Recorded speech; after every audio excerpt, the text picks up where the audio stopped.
रात का तीसरा पहर था। पूरा गांव गहरी नींद में सोया हुआ था, मगर हवेली के पास के इलाके में कुत्तों के भौंकने और अजीब सी सरसराहट की आवाजें माहौल को डरावना बना रही थी। नेहा अपने हाथ में टॉर्च लिए कांपते कदमों से हवेली के बाहर खड़ी थी। ठंडी हवा उसके चेहरे को छू रही थी, लेकिन उसका ध्यान सिर्फ उस दरवाजे पर था जो कुछ दिनों से उसे अपने अंदर खींचने की कोशिश कर रहा था। नेहा अपने आप से बोलती है, सिर्फ एक बार अंदर झांक लूं। अगर मैं वापस नहीं लौटी तो सबूत भी नहीं मिलेगा। उसने धीरे धीरे भारी लकड़ी के दरवाजे को धक्का दिया। दरवाजा चरमराते हुए खुला और अंदर का अंधेरा जैसे उसे निगलने को तैयार था। नेहा ने टॉर्च की रोशनी से कमरे का मुआयना किया। फर्श पर टूटी हुई चूड़ियां, जंग लगी जंजीरें और अजीब सी गंध उसके डर को बढ़ा रही थी। तभी अचानक उसके पीछे एक परछाई दिखाई दी। उसने पलट कर देखा, लेकिन कोई नहीं था। नेहा धीमी आवाज में बोली, कौन है? बाहर आओ। उसकी सांसें तेज हो गई। वह पलटी और तहखाने की तरफ बढ़ने लगी। तहखाने का दरवाजा आधा खुला हुआ था। जैसे ही उसने नीचे की सीढ़ियों पर कदम रखा, एक तेज चीख हवेली के अंदर गूंज उठी और कुछ देर बाद सब कुछ शांत हो गया। और कुछ घंटे बाद ही पंछियों की चहचहाहट के साथ सुबह हो गई। सुबह के समय गांव में अफरा तफरी मची हुई थी। नेहा रात भर घर नहीं लौटी थी। उसकी माँ जो थी, वो दरवाजे पर खड़ी बेसुध रो रही थी। गांव वाले नेहा के घर के बाहर इकट्ठा हो गए थे। नेहा की माँ रोकर बोल रही है, मेरी बेटी कहाँ है? भगवान के लिए उसे ढूंढो। इसी बीच पुलिस जीप गांव में दाखिल हुई। इंस्पेक्टर अरुण चौधरी ने गांव वालों से पूछा। इंस्पेक्टर चौधरी ने, आखिरी बार नेहा को किसने देखा था? गांव की सहमी हुई भीड़ में से पूजा आगे आई। नेहा ने मुझसे कहा था कि वो हवेली के पास कुछ अजीब सी हलचल देख रही है। वो वहां कुछ पता लगाने के लिए गई हुई थी। तब से मैंने उसे कहीं नहीं देखा। दोस्तों, वीडियो में आगे बढ़ने से पहले आपसे एक ही रिक्वेस्ट है कि वीडियो को लाइक और चैनल को सब्सक्राइब जरूर कर लीजिए, ताकि हमें और भी मोटिवेशन मिले। उत्तर भारत का एक छोटा सा गांव कृष्णपुरा दिन में जितना शांत और सुंदर लगता था, रात में उतना ही रहस्यमय। गांव के बाहरी इलाके में एक पुरानी हवेली थी, जिसे लोग अंधेरे का दरवाजा कहते थे। हवेली को लेकर गांव में डरावनी कहानियां प्रचलित थी। कुछ कहते थे वहां आत्माओं का बसेरा है, तो कुछ कहते थे वहां कई वर्षों से कोई काला धंधा चल रहा है। पिछले 3 सालों में गांव से 8 लोग गायब हो चुके थे। हर बार लापता होने वाले लोग गरीब तबके के लोग होते थे, जिनकी शिकायत पर कोई खास कार्रवाई नहीं होती थी।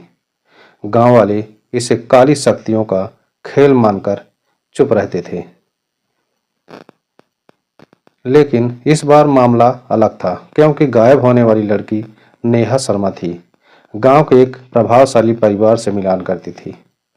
नेहा एक 22 वर्षीय खूबसूरत लड़की थी, जो गांव की इकलौती स्कूल टीचर थी। वह पढ़ाई लिखाई में तेज और दूसरों की मदद के लिए हमेशा तैयार रहती थी। लेकिन उसकी खासियत थी कि उसका निडर स्वभाव। नेहा ने कई बार हवेली के बारे में सुना था और वह उसे महज अंधविश्वास मानती थी। नेहा के गायब होने की खबर पूरे गांव में आग की तरह फैल गई थी। उसके परिवार ने पुलिस में शिकायत दर्ज करवाई। केस की जिम्मेदारी हाल ही में नियुक्त पुलिस अधिकारी इंस्पेक्टर अरुण चौधरी को सौंपी गई। दोस्तों, अरुण चौधरी अपने तेज और साहसिक काम के लिए मशहूर थे। दोस्तों, नेहा की जांच शुरू होती है। अरुण ने गांव में नेहा के दोस्तों और परिवार वालों से पूछताछ शुरू की। नेहा की सहेली पूजा ने बताया कि नेहा कुछ दिनों से अजीब सी बात कर रही थी। उसने मुझसे कहा था कि वो हवेली के पास रात में कुछ अजीब चीजें देख रही है। उसे लगता था कि वहां कुछ बड़ा बड़ा राज छिपा हुआ है। यह सुनते ही अरुण का ध्यान हवेली की तरफ गया। गांव वाले उन्हें वहां जाने से रोकने लगे, लेकिन अरुण चौधरी साहब, वो जगह अशुभ है, वहां जो जाता है लौट कर नहीं आता। अरुण चौधरी ने सख्त लहजे में जवाब दिया कि मैं भूत प्रेत की कहानियों पर यकीन नहीं करता। जो सच है वो सामने आएगा। हवेली की पहली रात थी और दूसरी रात अरुण अपनी टीम के साथ हवेली पहुंचा। बाहर से हवेली पूरी तरह खंडहर जैसी लग रही थी। टूटे फूटे दरवाजे, दीवारों पर लगे जाले और घास फूस उग चुकी थी। लेकिन अंदर कदम रखते ही माहौल बदल सा गया। एक अजीब सी गंध और असहज कर देने वाली खामोशी वहां छाई हुई थी। जांच करते हुए उन्हें एक कमरे में नीचे की तरफ जाने वाली सीढ़ियां मिली। नीचे एक छोटा सा तहखाना भी था। तहखाने में जाने पर टीम को खून से सने कपड़े, टूटी हुई चूड़ियां और जंजीरें मिली। लेकिन सबसे चौंकाने वाली चीज थी दीवार पर बने अजीब निशान, जो किसी काले जादू की तरफ इशारा कर रहे थे। वहीं पर मौजूद नेहा की डायरी भी हाथ लगी। तहखाने के कोने में अरुण को एक पुरानी डायरी मिली। यह नेहा की डायरी थी। डायरी में लिखा हुआ था कि मुझे यकीन है कि इस हवेली में कुछ बुरा हो रहा है। मैंने कई रातें यहाँ बिताई हैं। मैं देख रही हूँ कि यहाँ कुछ लोग आते हैं। उनके पास बड़ी गाड़ियाँ, संदूक होते हैं। जो लोग तहखाने में कुछ छिपाते हैं। मुझे पता लगाना होगा कि यह सब क्या है। नेहा ने गांव के दो प्रभावशाली लोगों के नाम लिखे थे, जिसका नाम था रामपाल चौधरी और उसका बेटा रघु चौधरी। यह दोनों गांव के सबसे बड़े जमींदार थे और अपने दबदबे के लिए जाने जाते थे। अरुण ने रामपाल और रघु को पूछताछ के लिए बुलाया। दोनों ने पहले तो अनजान बनने की कोशिश की, लेकिन जब डायरी और तहखाने के सबूत उनके सामने रख दिए गए तो रघु टूट सा गया। उसने बताया कि वह और उसके पिता हवेली को मानव तस्करी और अंग तस्करी के अड्डे के रूप में इस्तेमाल करते थे। रघु ने यह भी कबूला कि नेहा को उनके गुप्त धंधे की जानकारी हो चुकी थी। उसने तहखाने की तस्वीरें ली थी और पुलिस में शिकायत भी करने की धमकी दी थी। इसलिए उन्होंने उसे रास्ते से हटाने का फैसला कर लिया था। नेहा की बहादुरी का नतीजा यह हुआ कि पुलिस ने तहखाने से नेहा का शव बरामद किया। गांव में मातम छा गया, लेकिन नेहा की बहादुरी ने एक खतरनाक साजिश का पर्दाफाश कर दिया था। रामपाल और रघु को गिरफ्तार कर लिया गया। इस गिरोह के कई और साथी भी पकड़े गए। पुलिस की छापेमारी के बाद रामपाल और रघु गिरफ्तार हो जाते हैं।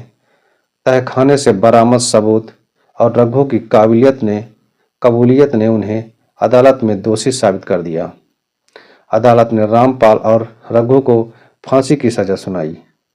गांव में सन्नाटा पसरा हुआ था, लेकिन लोग धीरे धीरे नेहा की कुर्बानी को समझने लगे थे। इंस्पेक्टर अरुण ने नेहा के माता पिता से वादा कर लिया था कि वह उसकी बहादुरी को सबके सामने लाएंगे। नेहा का सम्मान और गांव का बदलाव। नेहा के प्रयासों से न केवल गांव के बच्चों को एक सुरक्षित भविष्य मिला, बल्कि पूरे जिले में मानव तस्करी के इस गिरोह का खात्मा भी हो गया। सरकार ने नेहा को मरणोपरांत वीरता पुरस्कार से सम्मानित किया। गांव में नेहा की याद में एक स्कूल खोला गया। स्कूल का नाम रखा गया नेहा स्मृति विद्यालय, जहां बच्चों को पढ़ाई के साथ साथ सच्चाई और न्याय की लड़ाई लड़ने का साहस सिखाया जाने लगा। अंधेरी हवेली को गिरा दिया गया। गांव वालों ने मिलकर वहां एक छोटा सा मंदिर बनवा दिया। वह जगह जो कभी डर और अपराध का प्रतीक थी, अब एक नई शुरुआत का प्रतीक बन गई। नेहा की मौत ने गांव वालों को हिलाकर रख दिया। इंस्पेक्टर अरुण ने नेहा के परिवार से वादा किया कि उसकी कुर्बानी बेकार नहीं जाएगी। सरकार ने नेहा को मरणोपरांत सम्मानित किया। हवेली को जमींदोज कर दिया गया, लेकिन गांव वालों के दिलों में वह हमेशा अंधेरे के दरवाजे के नाम से जानी जाएगी। वह जगह जहां नेहा ने अपनी जान देकर सच्चाई उजागर की। दोस्तों, सच को दबाया जा सकता है, लेकिन खत्म नहीं किया जा सकता। नेहा ने यह साबित कर दिया कि एक अकेला इंसान भी पूरे तंत्र को चुनौती दे सकता है। दोस्तों, ये थी हमारी छोटी सी कहानी। आपको ये कहानी कैसी लगी कमेंट करके हमें अपनी राय ज़रूर दें।